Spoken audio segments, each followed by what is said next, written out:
Good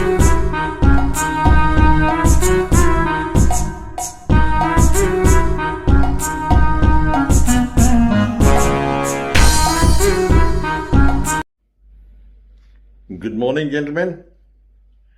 I've got up early in the morning today. I'm going to talk to you on something of great importance, and everybody's talking about it. I'm going to talk about the visit of Narindra Modi, or rather, I would say the proposed visit of Narindra Modi to Ukraine. He's supposed to be visiting Kyiv at the invitation of President Zelensky. But this invitation had come quite some time back, and Modi had not accepted it earlier. He didn't want to go there at that time. So why is he going now? There's a lot of commentators saying so many things. Kuch keh rahe hain ki look, it's a masterstroke. He's going to bring about peace in Ukraine. He's trying to show his strategic independence. I think there's a lot of BS. Now, the problem is, Modi had made a visit to Moscow, and this was not liked by the Americans. That's the crucial point. Particularly his embrace of Putin was something which didn't go down the throat of the Americans. And the American ambassador to India made a very cogent statement. He said one must be realistic and not stretch things too far and take things for granted. Strategic independence doesn't mean that you'll do whatever you feel like. Well, it's a strong statement, and probably the message went home to Modi, and he began to backtrack after that. When he went to Moscow, I think his main purpose was to try to placate the Russians and get them to give an assurance that in a battle with China, the Russians wouldn't back the Chinese. Now, that's a very crucial point, because Russia and China are military allies. So that was his main purpose, and I think the visit in that case was necessary.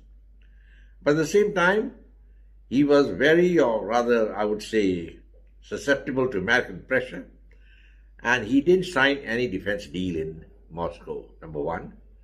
Number two, there was an agreement, a maritime cooperation agreement to be signed between India and Russia, which had been on hold for the last couple of months, I think maybe 2 or 3 years or even longer, which was to bring about cooperation between the Russian Navy and the Indian Navy, and that the Russian Navy could use the Indian ports and the Indian Navy could use the Russian ports.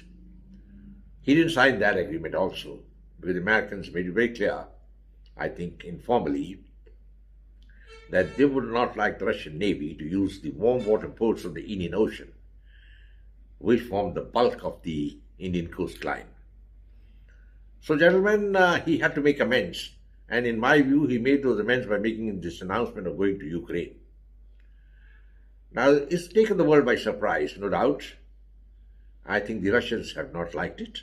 They have not made any comment about it. And the Americans are bewildered. They also are not very happy that Modi should be going to Kyiv. Now the question arises, what is Modi going to achieve in Kyiv? What is he going to achieve? In my opinion, he's going to achieve nothing much. And the main purpose of this visit was just to placate the Americans, probably tell them, look, don't worry, I'm not totally on the Russian side, and my interests remain with America. That's very important, because America is the main country which is going to stand with India in a battle with China. And plenty of weapons are coming in from America, and a lot of them coming in from Russia as well.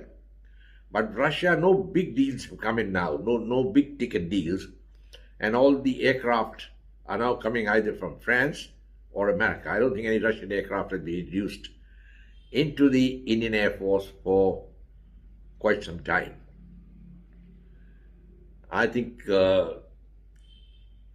people were expecting that he would sign the Su-57 deal with Russia, but it hasn't happened. I think he's not going to do it, because if he does it, he's going to antagonize the Americans no end. Now, in America also, there's a lot of turmoil going on, and they're really confused because Donald Trump is breathing down the neck of the present administration, and he's made it clear that he's going to get the Ukraine war stopped. He's in a better position to get the war stopped than Modi. Nobody's going to listen to Mr. Modi, and despite the very brave face he's showing by going to Ukraine. Frankly, I'm a great admirer of Narindra Modi, but in this case, I think he hasn't played his cards the way he should have played. That is my opinion. First of all, at this critical juncture, if you had gone to Moscow, you should have signed the proper defense deals, number one. Number two, you should have signed the maritime agreement. That would have put the Russians on your side. But by half measures, you don't achieve anything. Half measures have no place in world politics. One must remember that nobody is your permanent enemy and nobody is your permanent friend. And if the Indians feel that Russia is going to be your permanent friend forever, I don't think so. Because Russia is so economically dependent on China now. I don't think Russia has got any independence as far as India is concerned without the permission of China. The Americans are also wary of China, and they want India on their side basically because they want to confront China. That's the crucial point. So they also are giving India a long rope. But one thing we should be very clear, that India is not a great power. And when Modi goes to Ukraine, since India is not a great power, I don't think he will be able to achieve much. Goodwill leads nowhere.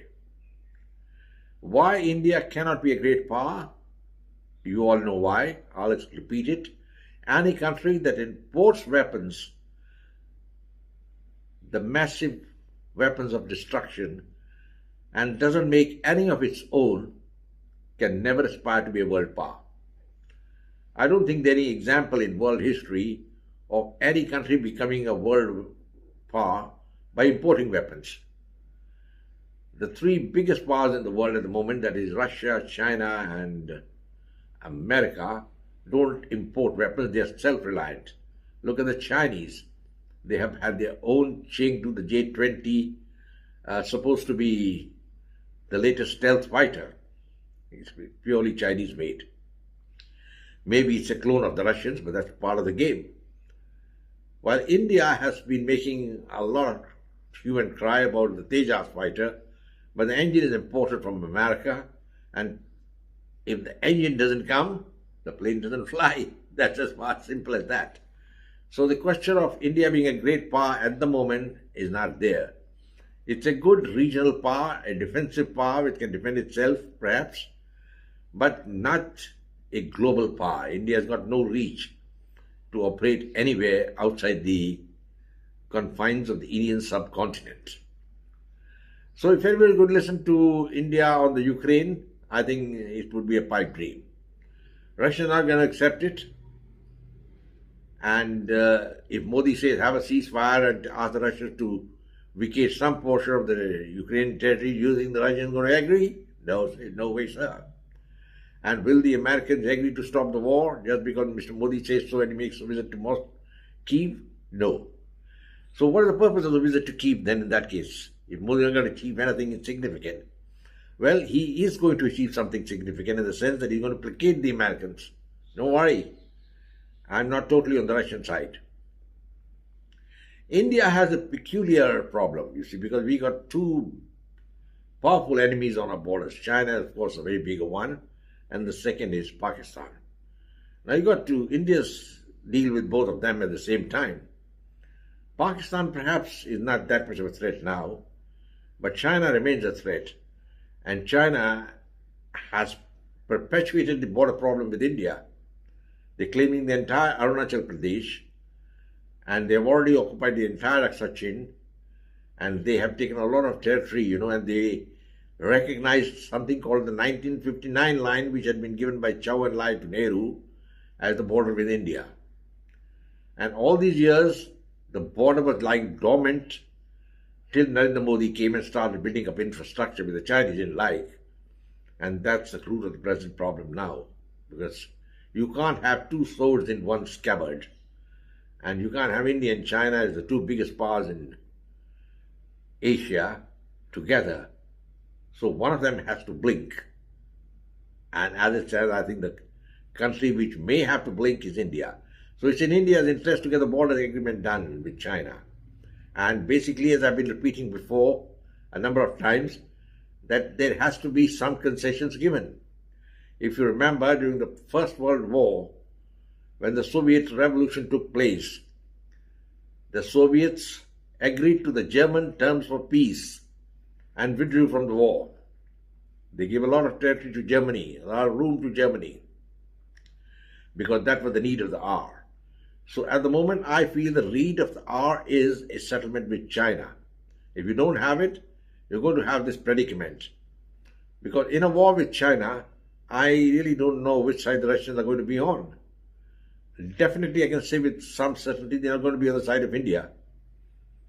They dare not be, because they're getting all the oil supplies from China. They're getting their gas from China. They're getting so many things from China, weapons from China. China is their ally. And it's a very difficult situation. How does India react?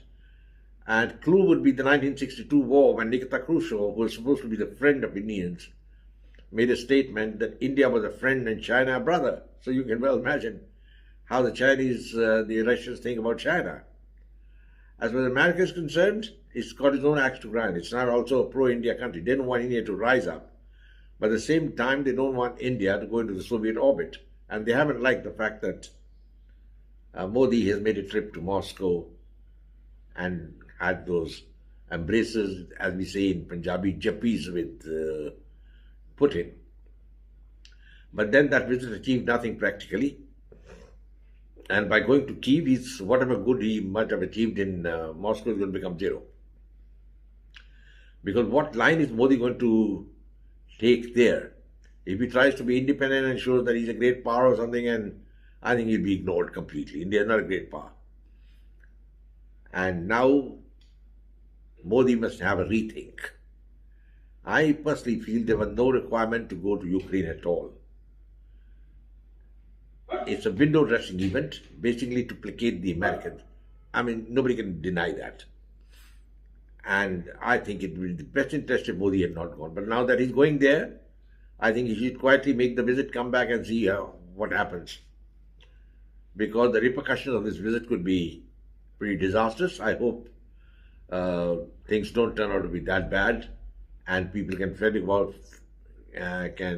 about this visit of Modi to Kyiv.